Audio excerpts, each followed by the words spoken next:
الركنية الثانية للمنتخب الوطني مرفوعة بإحكام.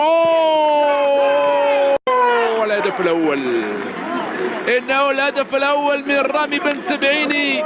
رامي يرمي ويصيب، رامي يرمي ويصيب في المرة الأولى بالرأس. صد أحد اللاعبين أحد الزملاء ولكنه تابعها بقدم يسارية.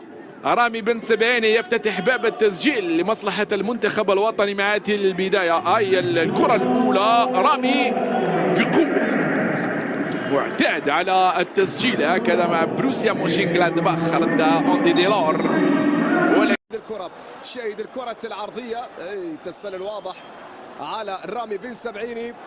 شاهدنا هدف بمقصية لأيوب الكعبي في مباراة المغرب وجزر القمر، والآن بن سبعيني بروسيا دورتموند في مباراة رقم 67 بحثا عن هدفه التاسع. رامي بن سبعيني يستعد، رامي يتقدم، رامي يسدد، رامي هدف اول الجزاء. يبقى من الثاني كثر.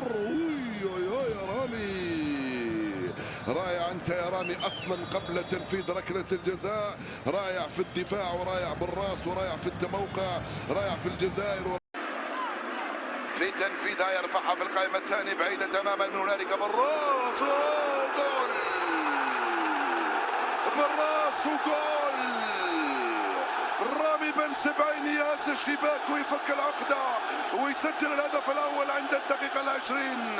يا سلام عليك يا رامي، جاء من بعيد، الكرة وقعت أمامه حطها في الشباك، جول. جزائرية يوسف بليلي يرفع الكرة، هيلو جول.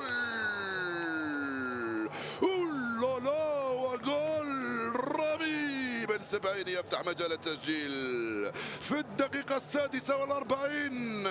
يفعلها رامي ويسجل هدفه السادس مع المنتخب الجزائري. لعبة ولا أروع من يوسف، رائعة في الكرة الأولى ثم في الثانية يرتقي من هنالك رامي بن سبعيني. شوف الكرة من عيسى لرامي، عيسى، رائعة كرة عيسى لرامي. أولا روعة الكرة الأولى من يوسف لعيسى ثم رامي. لعبة ثلاثية رائعة، 1-0 للجزائر أمام تنزانيا.